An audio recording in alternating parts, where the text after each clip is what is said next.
Hello everyone. हम लोग पहले फंक्शन पढ़ चुके थे। फंक्शन का सारा क्वेश्चंस हम लोग कर लिए। लिमिट आप लोग 11th में डिस्कस हो चुका है, 11th में पढ़ चुके हो। लिमिट के ही बेसिस पे आगे जो टॉपिक है लिमिट का बहुत ज्यादा यूज है वो है कंटिन्यूटी एंड डिफरेंशिएबिलिटी। ये आईआईटी पॉइंट ऑफ व्यू से भी बहुत इंपॉर्टेंट है और 12th board point of view से भी बहुत इंपॉर्टेंट टॉपिक है। इसको अब हम लोग डिस्कस करते हैं, कंटिन्यूटी एंड डिफरेंशिएबिलिटी। पहले हम लोग कंटिन्यूटी को डिस्कस करेंगे। कंटिन्यूटी का मतलब होता है, यहां जब भी हम कैलकुलस में डिस्कस करते हैं तो फंक्शन के बारे में डिस्कस करते हैं। तो कंटिन्यूटी ऑफ ए फंक्शन है ना, कि फंक्शन कंटिन्यूअस है या नहीं है। इसका दो तीन एस्पेक्ट्स है। पहला एस्पेक्ट कि पर्टिकुलर पॉइंट पे मेरा जजमेंट ये होगा कि पर्टिकुलर पॉइंट पे फंक्शन कंटिन्यूअस है या नहीं है। This is one of the aspects. Second aspect ऐसा भी हो सकता है कि एक इंटरवल में वो फंक्शन कंटिन्यूअस है या नहीं है। तो we will proceed one by one. पहले हम लोग कंटिन्यूटी जज करते हैं किसी पर्टिकुलर पॉइंट पे और वो पॉइंट मानते हैं c है। x बराबर c पे किसी फंक्शन का कंटिन्यूटी जज करते हैं। ग्राफिकली भी जज करेंगे, एनालिटिकली भी जज करेंगे। एनालिटिकली कहा जाए या मैथमेटिकली कहते हैं उसको। मैथमेटिकली कैसे जज करते हैं वो देखते हैं। वो डेफिनेशन ही ऑटोमेटिक बता देगा कि कंटिन्यूटी का डेफिनेशन ही मैथमेटिकली जजमेंट बता देगा। A function f(x) is said to be continuous at x equal to c। एक पर्टिकुलर पॉइंट पे मैं डिस्कस कर रहा हूं किसी भी फंक्शन का continuity. A function f(x) is said to be continuous at x equal to c if limit x tends to c f of x equal to f of c। इसका मतलब ये लिमिट है f of x equal to f of c equal to एक और लगा देंगे finite. क्या है? फाइनाइट है। तो लिमिट जो है so f of x equal to c का मतलब क्या है? Left hand limit equal to right hand limit होना चाहिए, तभी तो लिमिट होगा। क्योंकि लिमिट में हम पढ़ चुके हैं कि लिमिट एग्जिस्ट तभी करता है जब left hand limit equal to right hand limit हो। इसी को मैंने आगे एलोबरेट करके लिखा है। इसी का मतलब ये भी है कि किसी पर्टिकुलर पॉइंट का लेफ्ट हैंड लिमिट उसी पर्टिकुलर पॉइंट पे राइट हैंड लिमिट दोनों बराबर होना चाहिए और ये वैल्यू f ऑफ c पे यानी वो फंक्शन का वैल्यू उस पर्टिकुलर पॉइंट पे ये तीनों बराबर होना चाहिए और कोई ना कोई फाइनाइट वैल्यू देना चाहिए। यानी रियल वैल्यू अगर दे रहा है तो वो फंक्शन उस पर्टिकुलर पॉइंट पे कंटिन्यूअस होगा। यानी लेफ्ट हैंड लिमिट बराबर right hand limit equal to उस पर्टिकुलर पॉइंट पे वैल्यू ऑफ द फंक्शन। अगर तीनों बराबर है तो फंक्शन कंटिन्यूअस है। In all other cases the function will be discontinuous. अगर ये कंडीशन का वायलेशन होता है, इस रूल का, ये फंडामेंटल वैल्यू रूल का वायलेशन होता है, तो हम सीधे शब्दों में कहेंगे कि फंक्शन डिसकंटिन्यूअस है। नो एनी इफ और बट।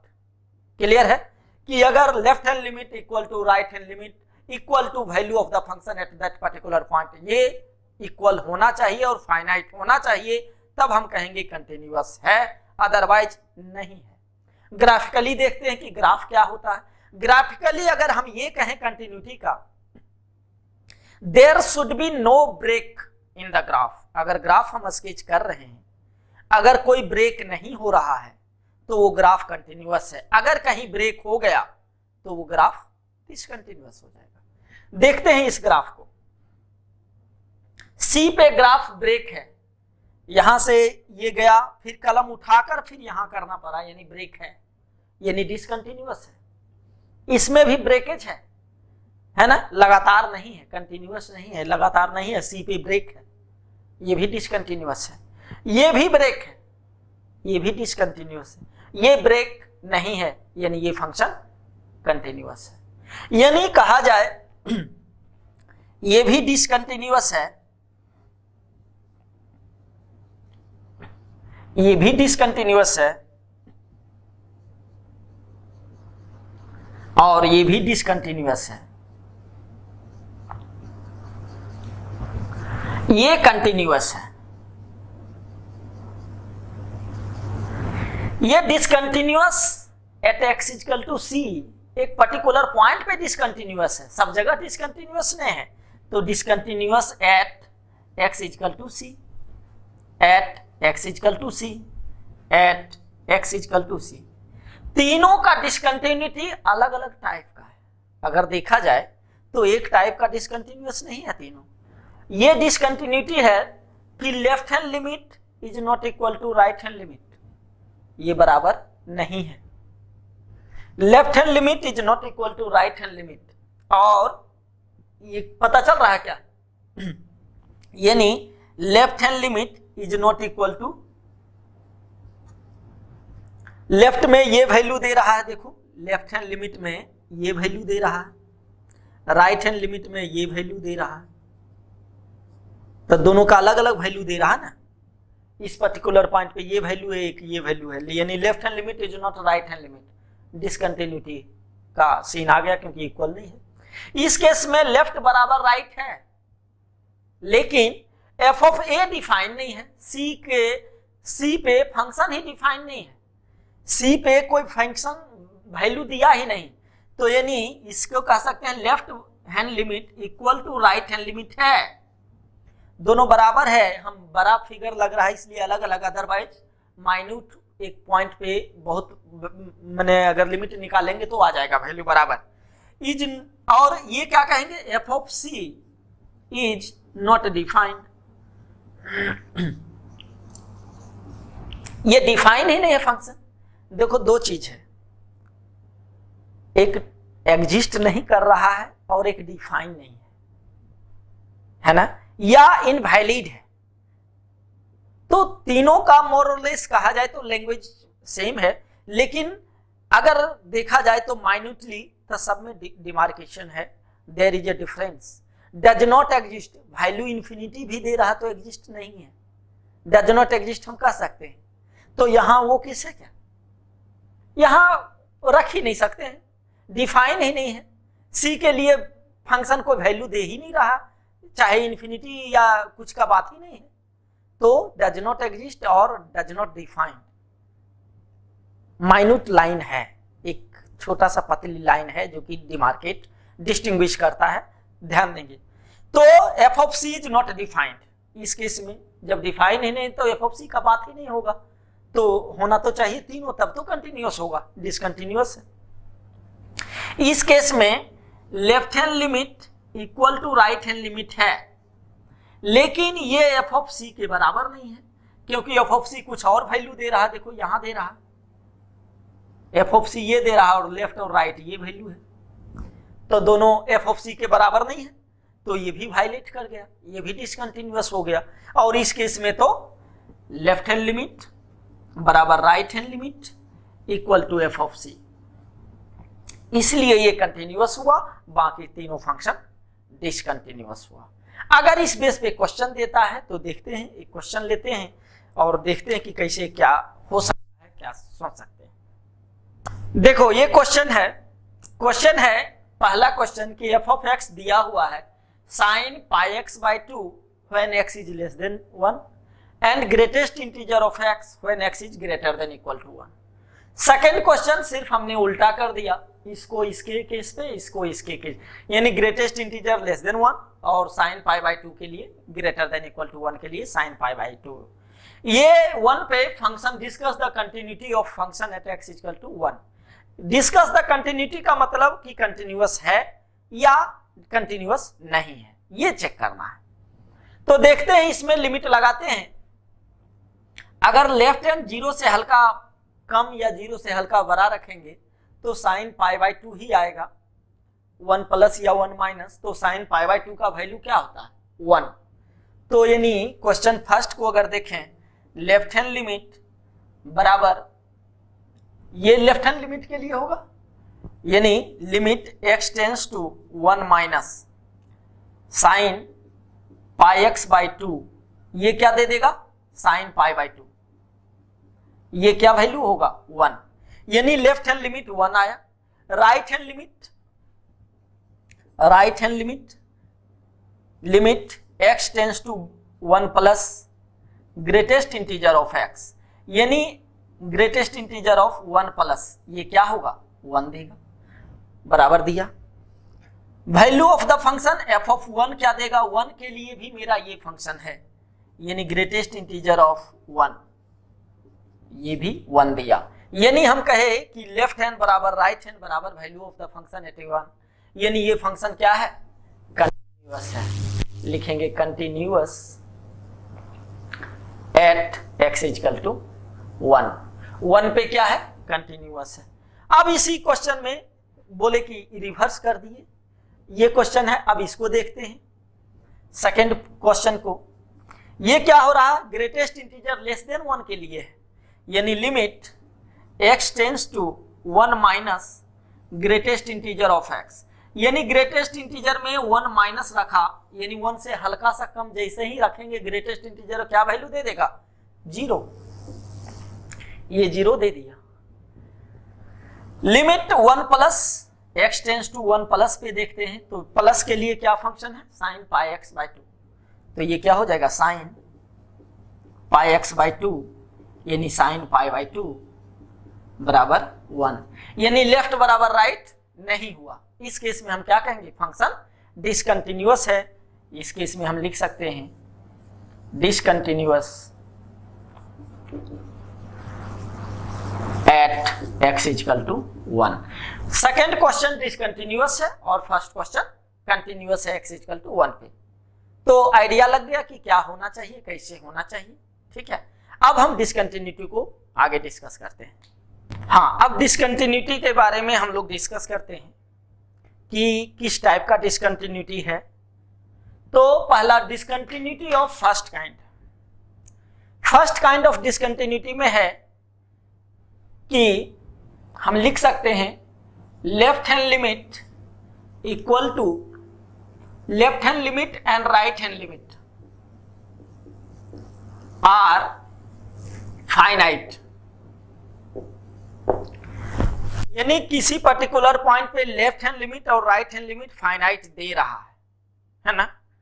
अच्छा, अब डिसकंटिन्यूटी का क्या क्या केस हो सकता है कि left hand limit is not equal to right hand limit.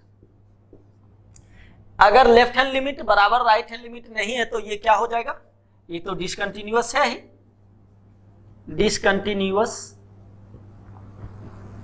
First kind में ये सारा डिस्कस कर रहे हैं, डिसकंटिन्यूटी ऑफ फर्स्ट काइंड, यानी left hand limit is not equal to right hand limit. अगर ऐसा आता है तो डिसकंटिन्यूटी, और इसको ये भी कह सकते हैं non removable type of discontinuity,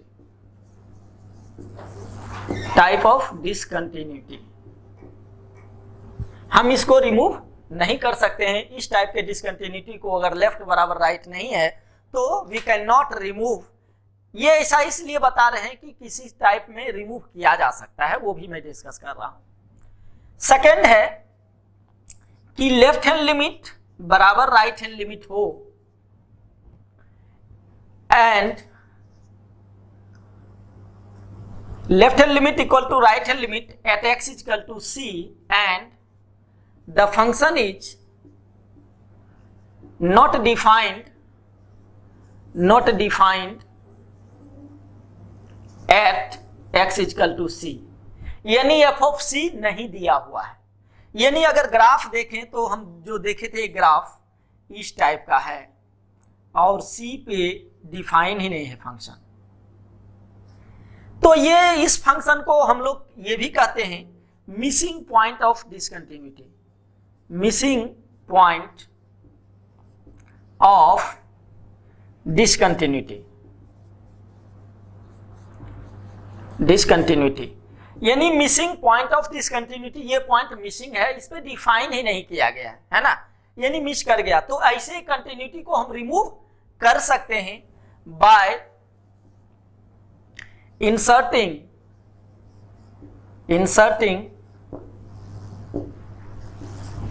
the value of function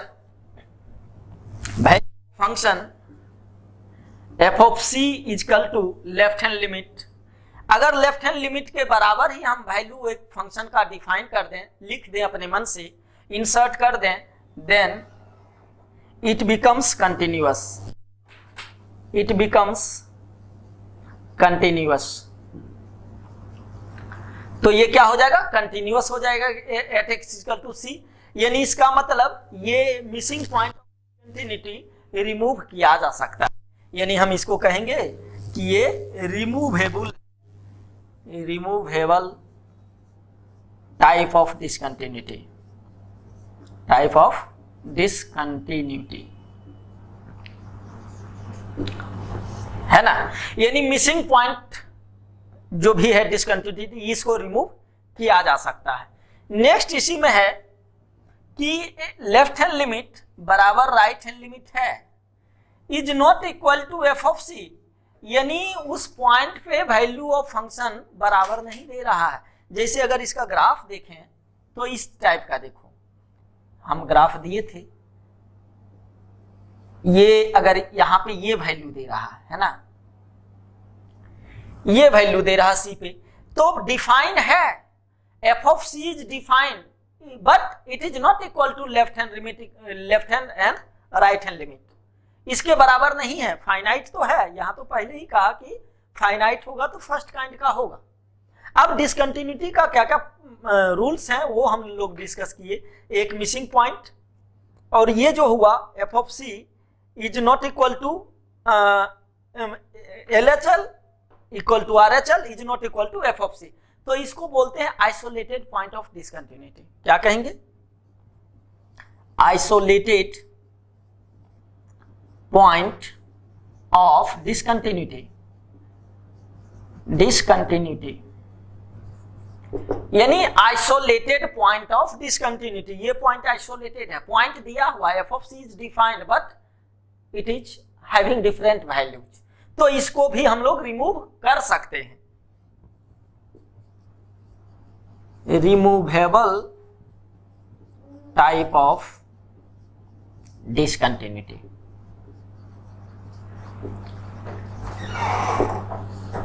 removable type कहने का मतलब उसको कंटिन्यूअस बनाया जा सकता है ना। तो कैसे कंटिन्यूअस का बना सकते हैं, बाय इंसर्टिंग या changing the value of f of c equal to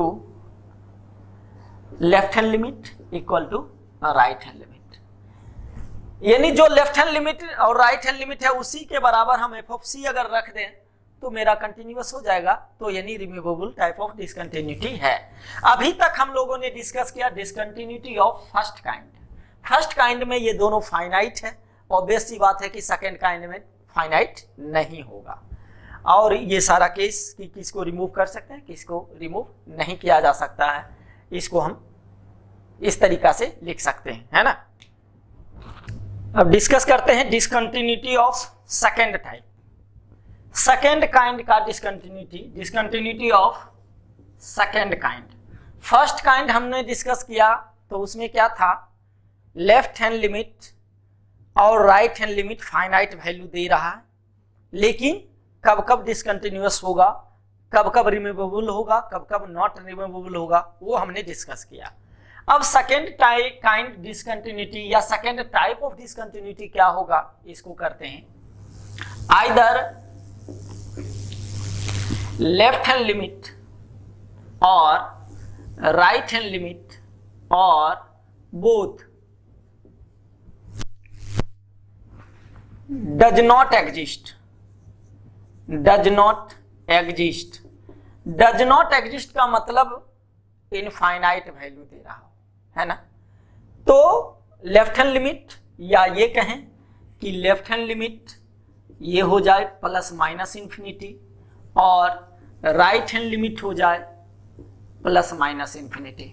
तो अगर इस टाइप का डिसकंटिन्यूटी है तो क्या कहलाएगा, वो सेकेंड काइंड ऑफ डिसकंटिन्यूटी, है ना। और second kind of discontinuity we can not remove it, है ना। ये होता है non removable type of discontinuity,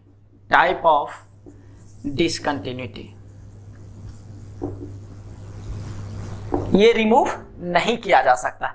इसमें सेकेंड काइंड में दो टाइप का होता है, एक एक करके डिस्कस करते हैं, एक एग्जांपल देते हैं।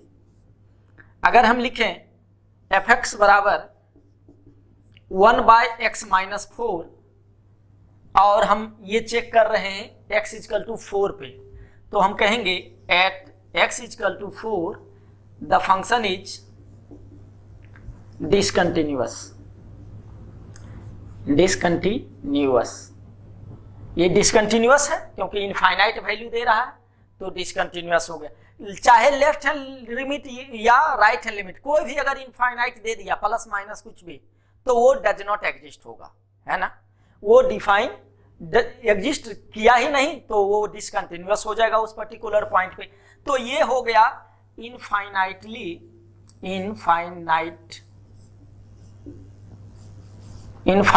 Type of discontinuity.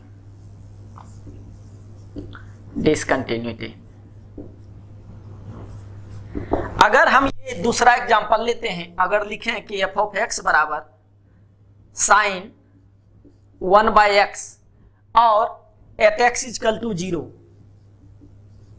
तो x = 0 पे क्या होगा, 1/0 इंफिनिटी, साइन इनफाइनाइट कोई ना कोई वैल्यू तो देगा, माइनस इंफिनिटी से प्लस इंफिनिटी के बीच देगा, लेकिन क्या देगा वो नहीं पता। यानी ये वैल्यू ऑसिलेट करेगा -1 से 1 के बीच, और ये इस टाइप का डिसकंटिन्यूअस फंक्शन होता है ना। ये इनपुट ही अनडिफाइंड हो गया, एग्जिस्ट नहीं कर रहा, तो इसको कहेंगे x = 0 द फंक्शन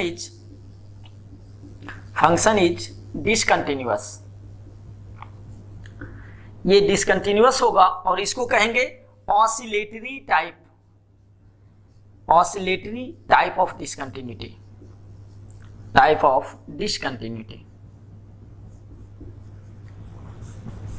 यानी 0 के पास साइन का ग्राफ अगर देखें तो ग्राफ इधर से जैसे होगा आएगा, इसके बीच जो है सो बहुत -1 से 1 क्या दें, डिफिनिट नहीं है, फिक्स नहीं है, -1 से 1 वैल्यू ऑसिलेट करेगा, तो ये डिसकंटिन्यूअस होता है, यानी कोई फिक्स वैल्यू दिया नहीं।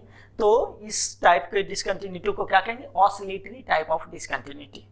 ठीक है, तो डिसकंटिन्यूटी ऑफ सेकेंड टाइप पता चल गया कि क्या है।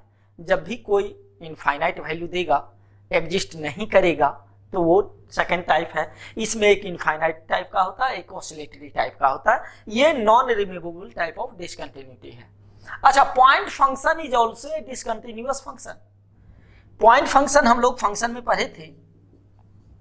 Point function,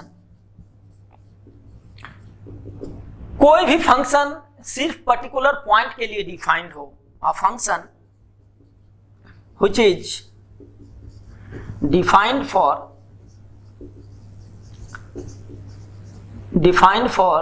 only one point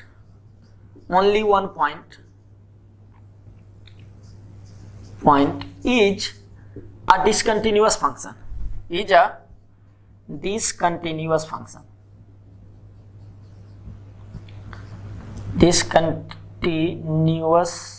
function है ना।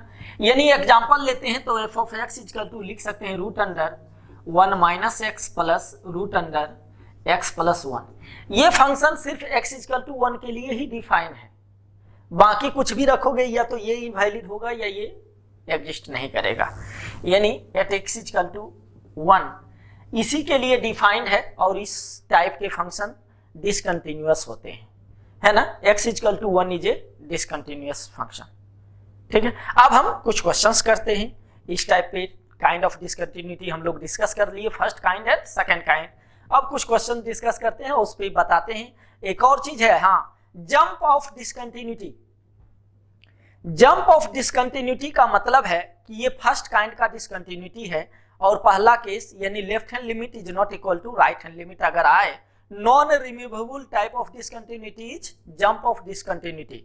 Non removable type of discontinuity of first kind यानी लेफ्ट हैंड लिमिट कुछ फाइनाइट वैल्यू दिया, राइट हैंड लिमिट कुछ फाइनाइट वैल्यू दिया, तो जंप ऑफ डिसकंटिन्यूटी कितना हुआ, दोनों को माइनस कर देंगे मॉड में लेके, क्योंकि जंप ऑफ डिसकंटिन्यूटी हमेशा पॉजिटिव होता है, इसलिए मॉड में लेते हैं left hand limit minus right hand limit का मॉड। जो भी लिमिट निकल के फाइनाइट वैल्यू आएगा वो क्या हो जाएगा, जंप ऑफ डिसकंटिन्यूटी किसी फंक्शन का। ऐसा भी क्वेश्चन रहता है। अब हम लोग एक दो क्वेश्चन करते हैं, फिर देखते हैं क्या है। क्वेश्चन देखते हैं। एक पहला क्वेश्चन है कि f of x equal to x जब x is less than 1 and x square when x is greater than 1। इसमें डिस्कस करना है कि कंटिन्यूअस है या नहीं है, और अगर डिसकंटिन्यूअस है तो किस टाइप का डिसकंटिन्यूटी है ना। तो पहले हम लेफ्ट हैंड लिमिट देखेंगे, सॉल्यूशन फर्स्ट सेकंड का। लेफ्ट हैंड लिमिट क्या होगा 1, राइट हैंड लिमिट ये भी 1 है ना। तो लेफ्ट बराबर राइट है, f ऑफ 1 क्या है, 1 पे फंक्शन डिफाइन नहीं है, यानी function is not defined, f of c is not defined, defined नहीं है। तो किस टाइप का, ये दोनों तो फाइनाइट वैल्यू दिया जी, डिसकंटिन्यूअस है तो फर्स्ट काइंड का हुआ, यानी डिसकंटिन्यूटी डिसकंटिन्यूअस हुआ, discontinuity of first kind but removable type of discontinuity, remove किया जा सकता है, हम लोगों ने डिस्कस किया है।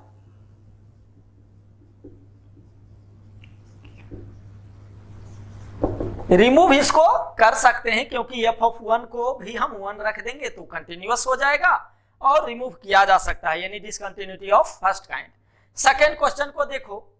सेकेंड क्वेश्चन में है कि cos inverse of cot x when x is less than π/2, और सेकेंड फंक्शन है कि x pi into greatest integer of x -1 when x is greater than equal to π/2, find the jump of discontinuity. तो पहले तो हम ये check करेंगे कि डिसकंटिन्यूअस है या नहीं है ना, और उसके बाद जंप ऑफ डिसकंटिन्यूटी हम लोग निकाल लेंगे। पहले लेफ्ट हैंड लिमिट देखते हैं, π/2 से छोटा ये होगा cos इनवर्स cot π/2 पे 0 देता है और फर्स्ट क्वाड्रेंट में होगा तो 0 प्लस होगा, है ना। देखो ध्यान से, cot इनवर्स ये cot का ग्राफ इस तरह से होता है, ये 0 ये पाई, ये क्या है π/2। तो π/2 से हल्का सा छोटा तो 0 ही दिया, लेकिन 0 से हल्का वैल्यू बड़ा होगा तो 0 प्लस दिए। cos inverse 0 plus, cos inverse 0 पे क्या होता है π/2, ये π/2 दिया। अब राइट हैंड लिमिट देखते हैं, ये π/2 प्लस अगर रखेंगे तो ग्रेटेस्ट इंटीजर ऑफ π/2, ये ध्यान दो यहां हम लिख रहे हैं π/2, यानी ग्रेटेस्ट इंटीजर ऑफ π/2 क्या होगा, तो π/2 का वैल्यू हम जानते हैं ना 1.57, तो ग्रेटेस्ट इंटीजर ऑफ 1.57 ये क्या हो जाएगा 1, क्लियर है। तो ये हो जाएगा पाई इंटू 1 माइनस 1 बराबर पाई माइनस 1। अब हमको क्या करना है, ये तो डिसकंटिन्यूअस हो गया क्योंकि लेफ्ट बराबर डिसकंटिन्यूअस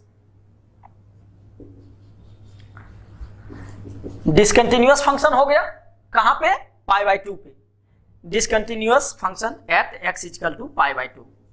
अब जंप ऑफ डिसकंटिन्यूटी ध्यान दोगे, ऐसा क्वेश्चन पूछता है, जंप ऑफ डिसकंटिन्यूटी मॉड में ले लेते हैं, left hand limit minus right hand limit. तो जो भी है तो हम क्या लिखेंगे, π/2 माइनस पाई प्लस 1, तो ये क्या आ जाएगा minus pi plus 1, sorry minus π/2 plus 1, यही आएगा। ये मॉड में है, ये मॉड में है तो ये मॉड हटाएंगे, क्या लिख देंगे, ये क्योंकि निगेटिव क्वांटिटी है तो पाई बाय 2 माइनस 1। ये क्या आ गया, जंप ऑफ डिसकंटिन्यूटी। ये मेरा आंसर आ जाएगा पाई बाय 2 माइनस 1। तो ये ध्यान दोगे कि किस तरह से हमको जंप ऑफ डिसकंटिन्यूटी निकालना है। अगर डिसकंटिन्यूअस है तो किस काइंड का डिसकंटिन्यूटी है, ये हम लोग पढ़ लिए। इस लेक्चर में यहीं तक रखेंगे। नेक्स्ट लेक्चर में हम दूसरा टाइप्स ऑफ या थ्योरम्स ऑफ कंटिन्यूटी लेके डिस्कस करेंगे। ठीक है, थैंक यू।